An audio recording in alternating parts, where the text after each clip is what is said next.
आता खरं तर सगळं होतं पण तुम्ही स्वतः अध्यक्ष एवढं सगळं बोलताय, हो. सांगताय. पण तुम्ही नक्की याच्यात जॉइन कधी झाला आणि काय त्याच्या मागची प्रेरणा होती ते जॉइन होण्याची? जॉइन होण्यामागे मी एस-पी कॉलेजला होतो. हां.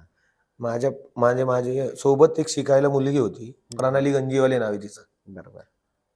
तर तिचं वादन मी डहाणूकर कॉलनीला पूर्वी 2004 साली ऐकलेलं. ओके.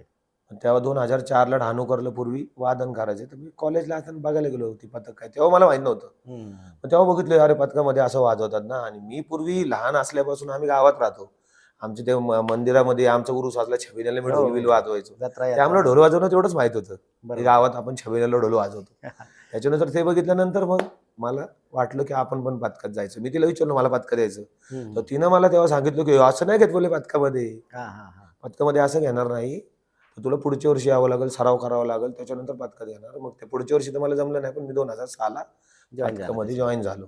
बरोबर आहे, की आपण आता गावाकडे नेहमी हो, ढोल गावाकडचे उत्सवात ढोल हो. वाजवतो. लेझीम असायची लेझीम पहिले, असायची, झांज ती असायचे. झांजा असायच्या. पण हे थोडं शिस्तबद्ध किंवा थोडं अजून हां, त्याचा एक लयबद्ध इव्हेंट शिस्त म्हणजे होती. ते वेगळी प्रकारची वेगळा शिस्त प्रकार होती. हो. किंवा एक मोठं प्रेझेंटेशन लागतं. हो, शेवटी काय होतं सगळे लोकं अख्खा पुणे किंवा महाराष्ट्रभर हो, लोकं पाहतात. मग त्याला एक शिस्तबद्ध त्याच्या कपडे असतील, हो. तुमचं वादन असेल, त्याच्यात ताल असेल. त्या पद्धतीने तुम्ही पुढे त्या जाताय सगळ्या पद्धतीने ह्याच्यामध्ये. वाजवायला लागले. हं, हं. मग तेव्हा भरती झाल्यानंतर तेव्हा मला कळालं. मग मला शिकवणारे होते तेव्हा विजय साळुंखे पूर्वी. बरोबर आहे. विजय हां. साळुंखे, त्याच्यानंतर अतुल बेहरे होते. Okay, okay. यांच्याकडे बघून मी शिकलो. विजय साळुंखेने जास्त शिकवलं मला वादनाच्या बाबतीत. त्याच्यानंतर काळानुसार मग ते मी इन्व्हॉल्व होत बदलत गेलो गेलं. तर ते झालोच. आणि मी नुमवी प्रशालेचा विद्यार्थी नाही मुळात हो, म्हणजे. हो, हो. माझी शाळा मॉडर्न हायस्कूल अच्छा. चतुर्सुंगीला. हो, हो. माहिती आहे. तिकडे होतो मी. बरं आता जे ढोल पथक आहेत सगळे, म्हणजे पुण्यातले आता शिवगर्जना असेल हो. किंवा बरेच आता जवळ-जवळ 300च्या वरती मला वाटतं 300-350च्या वरती ढोल हो, पथक आहेत पथक सगळे. आहेत ना.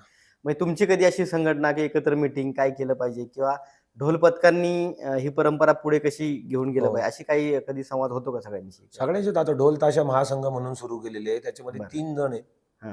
जे शिवगर्जना पथकाचेच मेंबर आहेत. बरं, बरं. तिथं पण नेतृत्व आमच्याच पथकातली माणसं करतात. हं. ते मुलांचं एकत्रीकरण करण्याचा प्रयत्न करतात पथकांचं, की बरोबर. पुढे काय करावं, कसं करावं, पोलिसांची काय असेल. तर हं, हं. आम्हाला विचारलं जातं, आम्हाला बोलावलं जातं मीटिंगला. आपल्या वादकांच्या, पथकांच्या काय अडचणी असतात, हं, हं. त्या आपण तिथे मांडू शकतो त्यांच्याजवळ.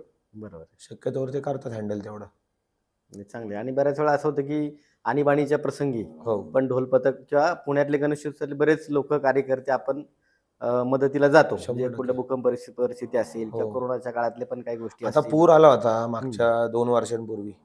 नदीपात्रातल्या बऱ्याच आपल्या मित्र पथकं आहेत, मित्रांची पथकं आहेत, त्यांची वाद्य वाहून गेलेले. बरं, बरं, बरं. पण तेव्हा आम्ही बरीच मदत केली. म्हणजे हं. ते वाद्य बाहेर काढण्यापासून तर त्यांचा मांडव उभा करेपर्यंत. बरोबर आहे. सगळीकडे पेपरला आपल्याच आपल्याच पथकातली सगळी मुलं सकाळी हजर होती.